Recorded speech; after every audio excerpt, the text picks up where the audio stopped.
If you had one just piece of advice or wisdom or strategy to give the business owners and entrepreneurs that are listening to this about leverage, what would that be? It would be to surround yourself with people better than you doing the things that you aren't built to do. Staying in your lane and hang out with people that are doing things better than you and learn from those people, because you're only going to grow to the size of your circle. So surround yourself with people that are doing it at a high level and imitate that.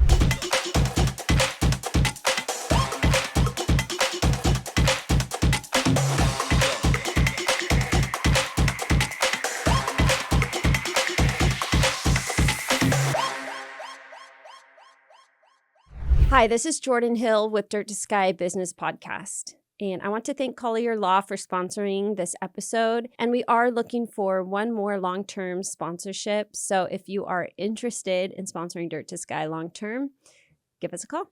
I'm here today with, I'm a little biased, but you're probably my favorite guest on here. Thanks. Yeah, I'm glad to be called that. So this is my husband, Mike Hill, and we're business and partners and life. And so I thought, what better person to interview? And it helped that I peer pressured you into bringing me on. So people knew that I existed and you weren't just making me up. That's right. Yeah. So, okay. Well, thanks for agreeing to be on here. You have a lot of wisdom to share. And so it's been, of course, fun learning how to be married to somebody that you do business with. But you have a lot to share. And so I'm excited to dig into that. I'm excited too. Yeah, I feel like I've definitely messed up enough that I have a lot of things of value to share. Yeah, that is how it goes. That's how our best lessons are learned. Yeah, for sure.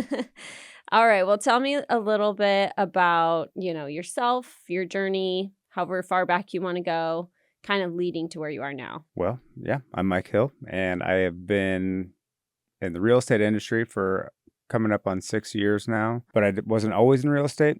Mm-hmm. Like most realtors, you have to have some failed careers before you end up being in real estate. So that's where I was able to finally figure it out. Mm-hmm. I started out kind of in the IT industry as far as like my long-term career went. And I realized after a while that the IT business was not for me. So yeah. So what made you originally go into the world of IT? I'm also in the Army National Guard, and I joined the Guard, and I told my recruiter, hey, I'd like to do a job that I can do in or out of the military. And he was like, hey, yeah, you want to be an IT guy? And I was like, dude, I got MySpace. Sign me up, dude. Like, I can do it. So I did. All right. Awesome. So what made you realize that IT, after being in that field for so long, did you always know the whole time that it wasn't what you wanted to do, or when did you realize? The deeper you get into IT, the less you're around human beings. And I am big into relationships and connections. And generally, IT people are introverts and they are very numbers driven. And after a while, that I just realized I wasn't getting that, and that there had to be something more for me. I'd always been in the government realm in some capacity, so it was a little scary to kind of step out and not be dependent on the government, if you will, and kind of just go after it myself. And it was one of the scariest things I've ever done, but by far the most rewarding. Yeah. What is something that you can share about making the transition from a W-2 stable, secure job and diving into owning your own business, because as a real estate agent, and of course we formed a team later, but as a real estate agent, you are a 1099 independent contractor. So what did you learn along the way as you made that transition? I learned that my output was a direct correlation with the input, which is, your pay and your livelihood. So I knew that I would get out of it as hard as I worked to put into that. So that was one big thing I learned. And also I learned very quickly what I'm not good at. and Mm-hmm. who I needed to surround myself with to become who I needed to be a great real estate agent. Yeah. Yeah. Okay. So, talking a little bit about, I mean, a few of these things that you've said lead to the leverage piece. So you identified that your personality type was not that of somebody that's typically an IT in IT or specialist in IT. And then you're also talking about you realized the things that you weren't good at. And so of course those are related. So and then there's different like types of people in the field, right? As far as like a working and personality type. I know you are big on the disc profile, so that's what I'm getting at. Yeah. So if you're familiar with the disc profile, I am like 1,000% I, which is, I like to be in front of people. I like to connect. That's who I am. Right. And so knowing that, and I didn't find that out until later when I was in real estate. Like if I would have Mm-hmm. known that when I was suffering through my IT career, I would have made that change way earlier. Right. So, and I just did a speech on this in my Toastmasters club, actually. I'm just talking Mm-hmm. about being aware of who you are. So you not only know like where you're strong, but also where you're weak. And I'm a huge believer in not getting better where you're weak, because there is somebody for that role and in your business and life. There are people that can do those things that are very important and that need to be done, but they don't necessarily need to be done by you. So in this example, in real estate, there's a lot of paperwork that's involved and a lot of attention to detail, and it's very important, but not necessarily my skill set. So I knew pretty quickly after going through one or two deals that is like, man, I really need a transaction coordinator. And at first I was kind of scared by the cost of a transaction coordinator, but I knew Right.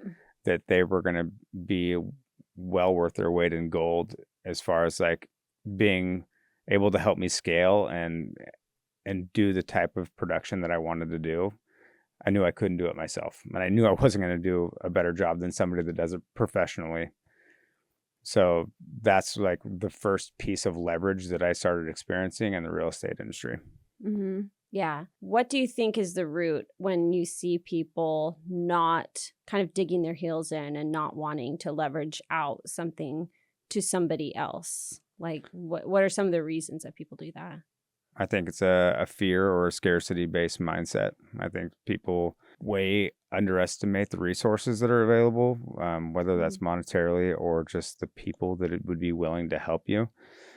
So I think that is a huge thing in somebody being apprehensive to start using somebody like a transaction coordinator or just asking for help in general.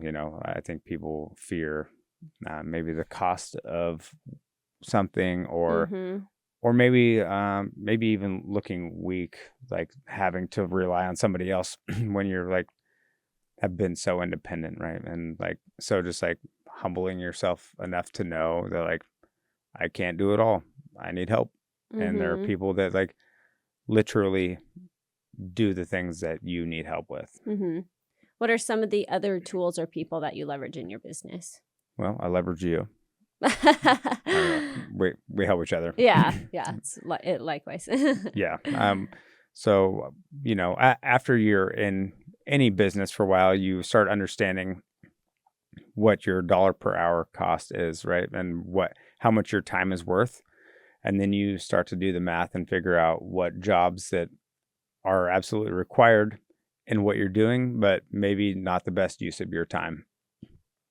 So we have an assistant, for example, and she's awesome, and she shows our clients homes where it's like she can handle that piece of it while I'm maybe negotiating some other things for another client, where that is something that really only I can do versus like Mm-hmm. an assistant can go show those homes or do the transactional paperwork of sending out an addendum or a contract or whatever else.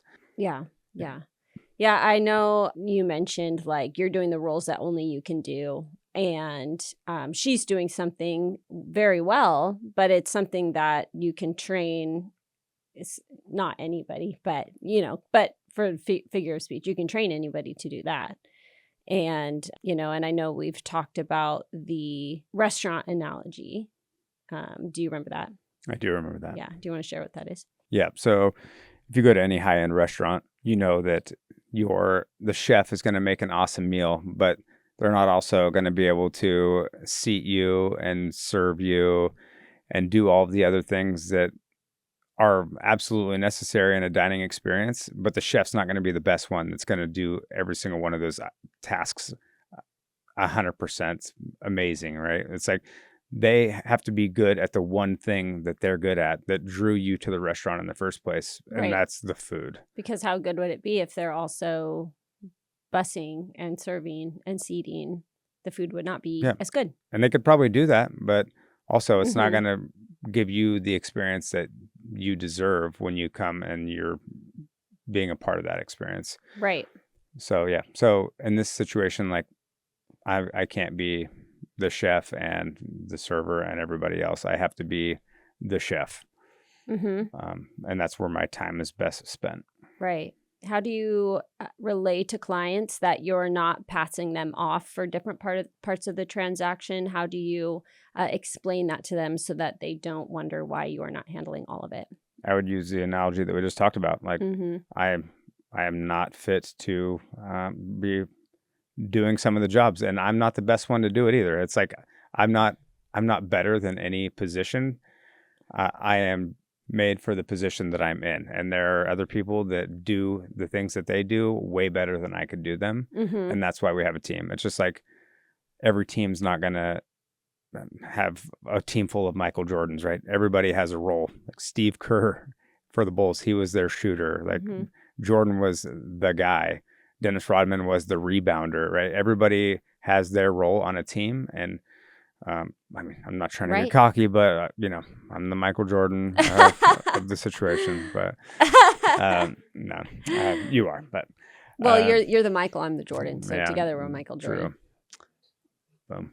When you're running your team, how, and everybody's doing their own different role. What are some strategies that you employ that make sure that everybody's on the same page? Like, how involved are you in each of their roles? As far as running the team, or I would the say individuals for on yourself the team, and anyone you're leveraging out for the work you do. I would say having a check-in every day to make sure Mhm. you're on the same page Yeah. is huge, because that keeps everybody on the same page. Everybody's accountable for their role. Everybody has to check in and share what they're doing to keep the business moving along. Mm-hmm. Okay. So pretty much every day check in. All right. And so do you look for other personality types if we're using the DISC profile? I would imagine you're not picking a high I like you are, right? Yep. And so, yeah, when you and I talked about hiring an assistant, we're like, let's find somebody that's the exact opposite as us. Yep.